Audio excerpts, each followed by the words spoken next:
Okay, so here I am. It's dark out, but it's after work, and I'm heading to my favorite place I go after work on Wednesday nights, and that's the Kamloops Makerspace. It's located on Victoria Drive in Kamloops, British Columbia.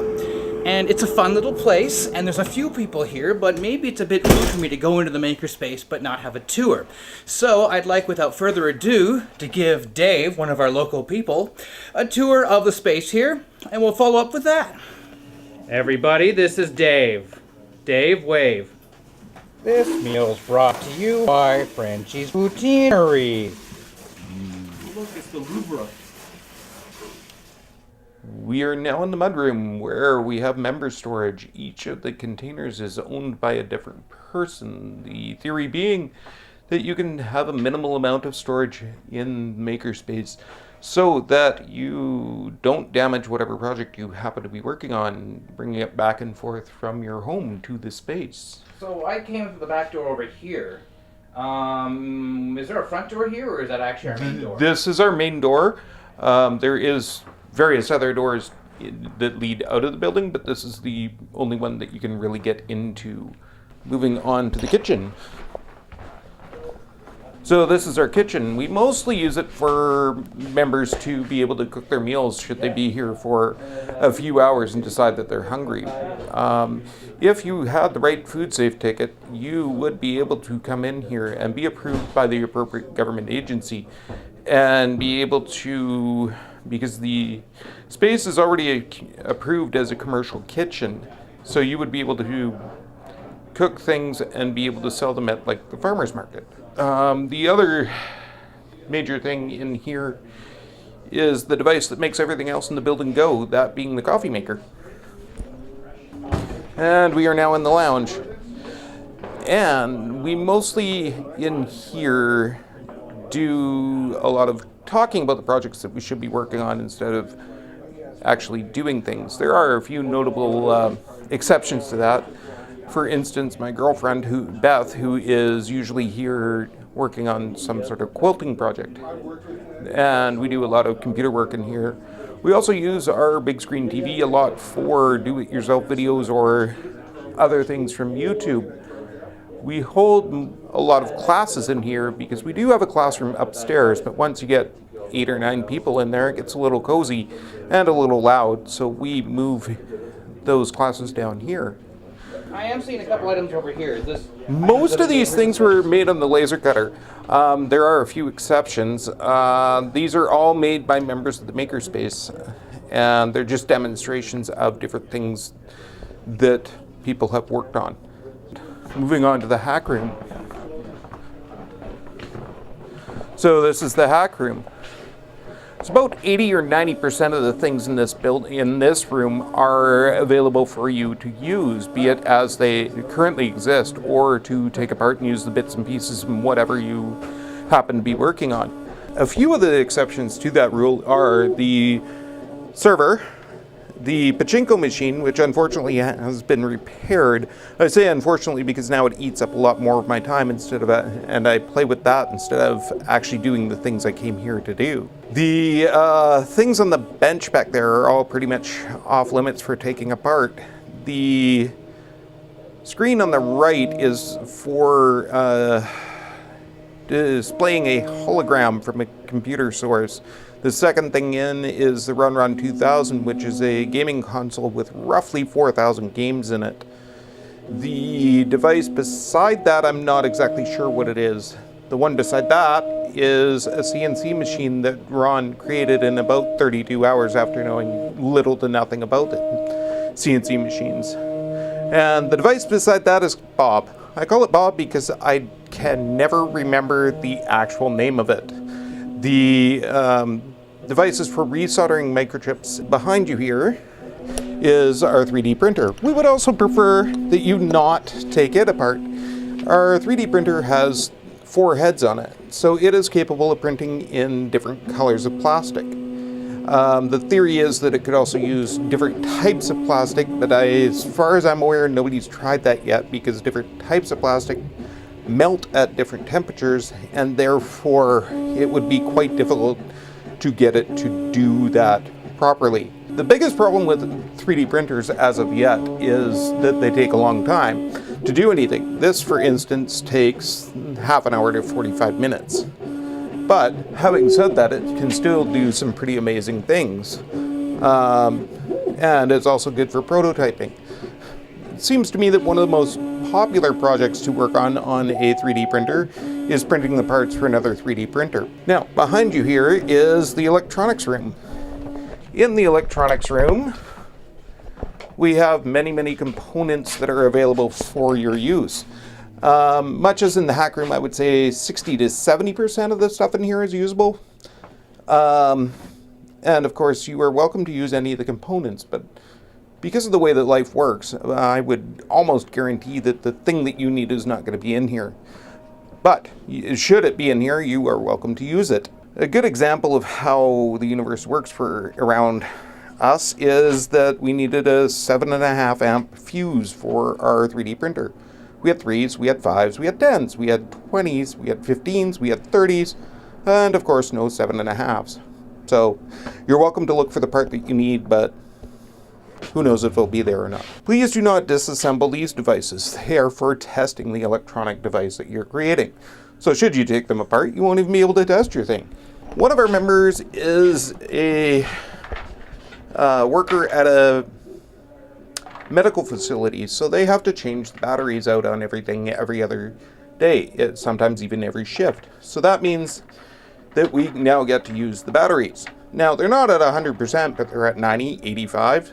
And for most of the projects around here, that is just fine. So now instead of going directly to the recycle, they get brought here, we drain them of electricity, and they get sent off to the recycle. But otherwise, we have an unlimited supply of batteries. Pretty much. Now, I was told that the building was built in that it was built in 1900. And then somebody went and found a picture of this building with a parade in front of it in 1896. So we're not exactly sure when it was built. In 1900, it was what we would now call the Canada Services Building. It was the federal building. So if you needed to deal with the federal government or with the post office or anything like that, this is where you would come. Some of the things that are here now are original to the building, such as the door frames. Then in 1965, this became the Kamloops Men's Christian Hostel. So in the back of the ladies' room, there's a shower. So if somebody spills a nasty chemical on themselves, that's where they're headed. And next is the Fab Shop, or the metal shop, depending on who you ask. And it's sounding really loud in there, so we might have to... Oh, hey, there we go, good timing. Wow, that's fascinating.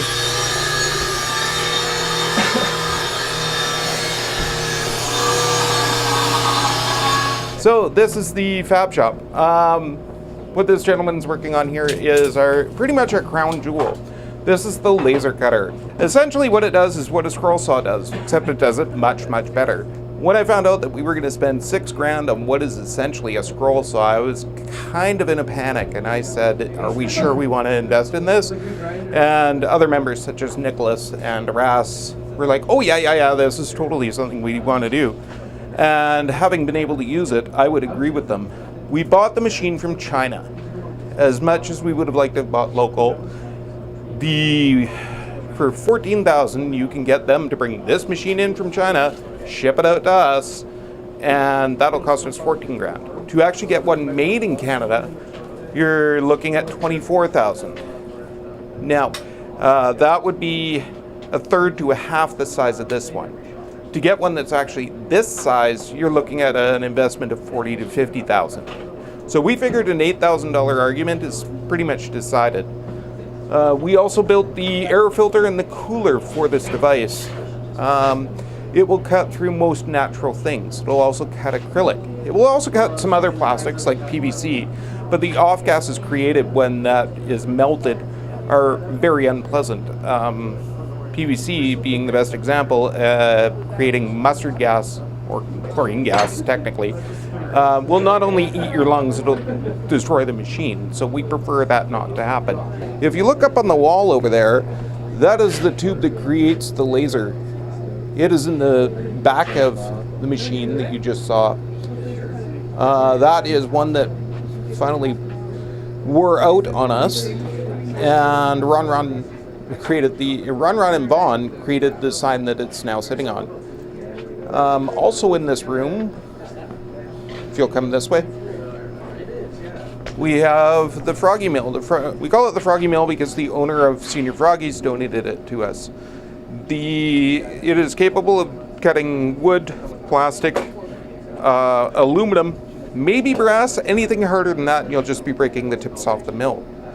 It is a CNC machine that is controlled from that computer there. This is for shaping plastic. Now,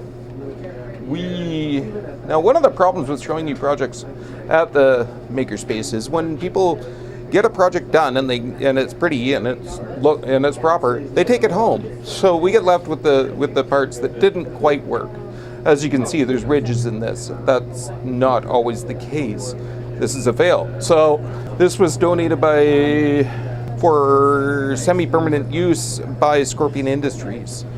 It also, in addition to the vacuum former, has a oven for melting plastics. It has a plastic welder and an injection mold, and probably some other things that I'm either forgetting or unaware of.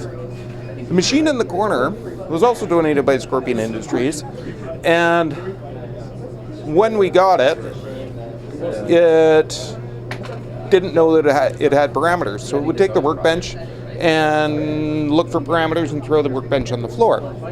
Then we convinced it that it had parameters, and it would carve it out in exactly the same spot because its parameters were all on that one spot. So now Mauricio, one of our newer members, is taking the machine apart and trying to convince it to work properly. Over here we have our spray booth in which you can do your spray painting. There is an air exit, and the light and fan control are up in. If you look up in the corner there, that's where the controls are for the fan and the light for that room. What happened was the person who installed them was 6'2" and didn't think, oh, there might be other people who aren't quite that tall that might be wanting to reach those controls. We also have a jeweler's lathe and a few other devices for shaping metal. We do not do any compressed gas welding in the building. Number one, because the fire marshal has told us not to. Number two, because the building is made out of wood. It's been sitting in the desert for 120 years, and where it's insulated with sawdust and newspaper. So it's basically a tinderbox waiting to go up in flame. Now, having said that, there is talk of us installing a welding booth in the shower. So we'll see how that pans out. And we will head upstairs. And the door. All the wood that's over here. This is all to be used in the laser cutter. Now, hopefully we are going to get it all organized very soon. Because we would like to have minimal storage on site. Well, we'd like to have more storage on site, but we're trying to cut down on the storage on site so that it's less cluttered. Now, this is all the parts for this were made on the laser cutter, with the exception of these pegs, and it's an iris created by Kyle Rankin, who likes to call it his in-law picture frame. Now, as I said before, a lot of the things are original to the building, such as the radiators, the banisters, and the tin ceiling. Now, if you were to pop open one of those, please don't, one of the panels in the drop ceiling, you would be able to see into the corner of the lounge. And when we saw this tin ceiling, we thought, oh, it's absolutely beautiful. We should clean it up, paint it, and make it all, get rid of our drop ceiling and make it all pretty. And then we had some other things to do first.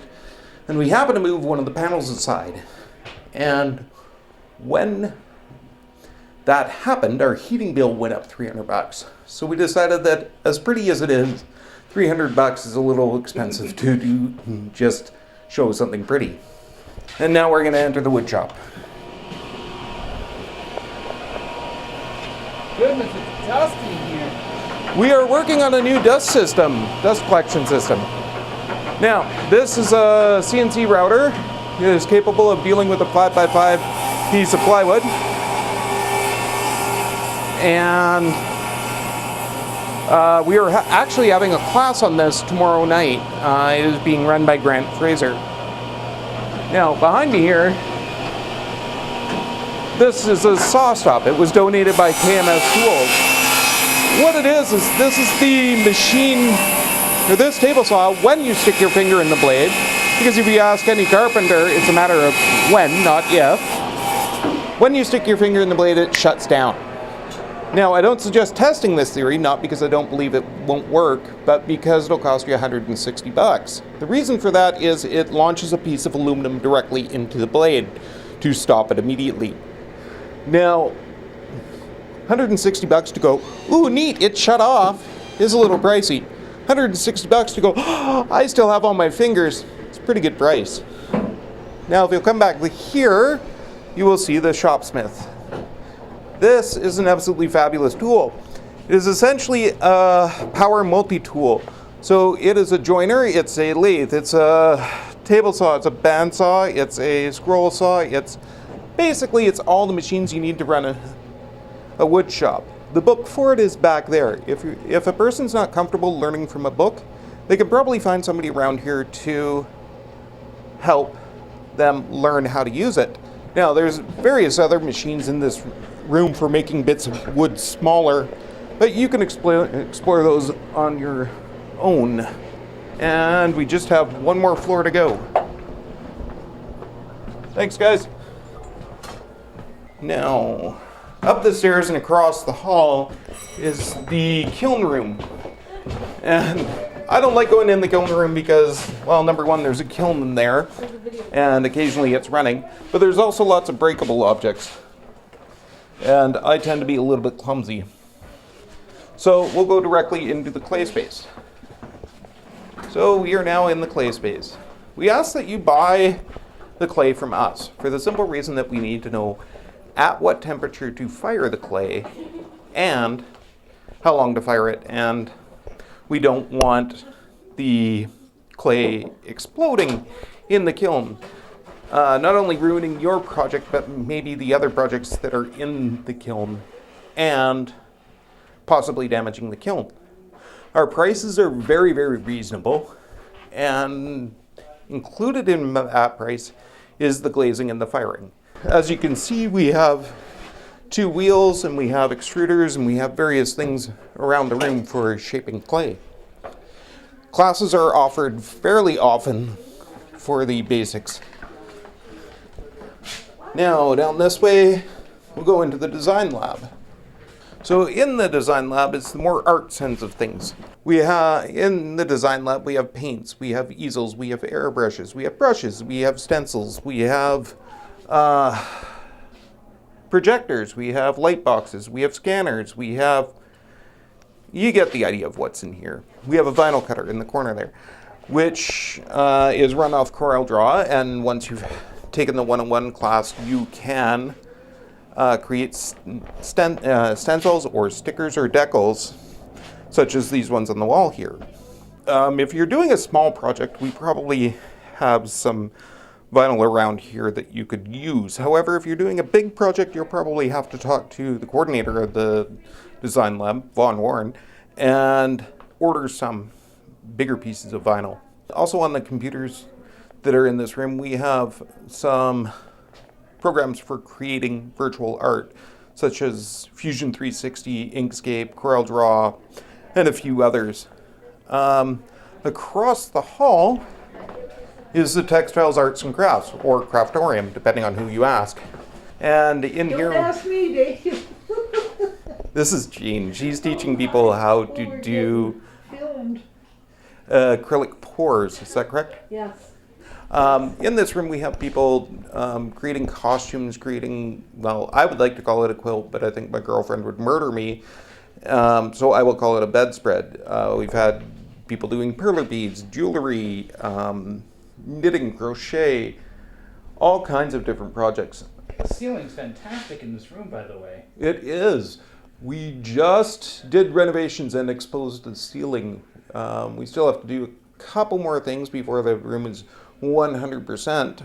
of where we'd like it to be, but it is more than usable now. We also have an industrial sewing machine, which is capable of going through a 1/4 inch of leather. Basically, if you can get it under the foot, it'll probably go through it. The reason I chose to do the classroom last in this tour is because we have a virtual reality demo going on in there currently. So normally the classroom is a little more classroom. It's set up with tables and chairs and such. We also allow other groups to come in and hold their meetings, because if you are a nonprofit in Canada, BC, one of those two, you have to have a certain number of meetings per year. And this will allow other groups to hold their meetings without having to rent a hall for several $100s, or have it in a cafe where they're going to get interrupted all the time, or have it in a restaurant where everyone's going to have to buy a meal. Do you want to speak on what's going on with the virtual reality demo? Sure. So hey guys, I'm from All Round Gamers. Today we have a virtual reality setup, so you can see what the player's seeing on the screen.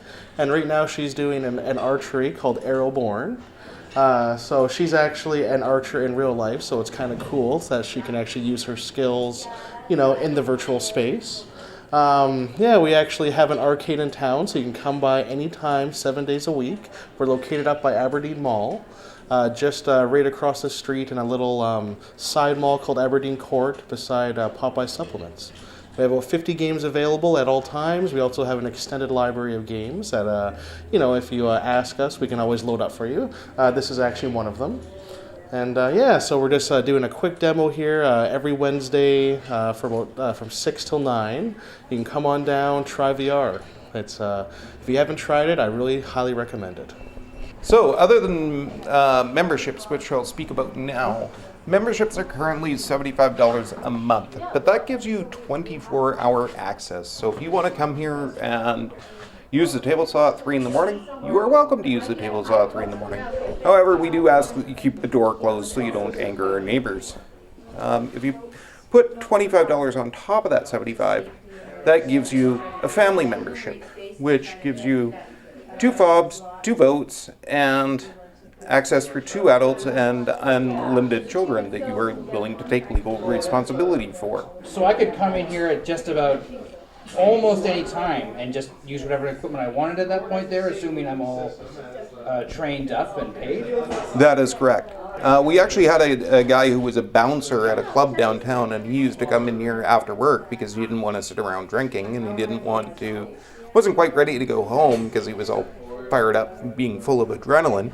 So he would come here and make stuff for a couple of hours, and then he'd go home and go to bed. Please, if you have any questions, please look at our forum or our Facebook page. And the easiest way to find those is ask Google for Kamloops Makerspace. Well, thank you very much for the tour, David. I really enjoyed going for that tour. Did you enjoy that tour? The Kamloops Makerspace is a fantastic place.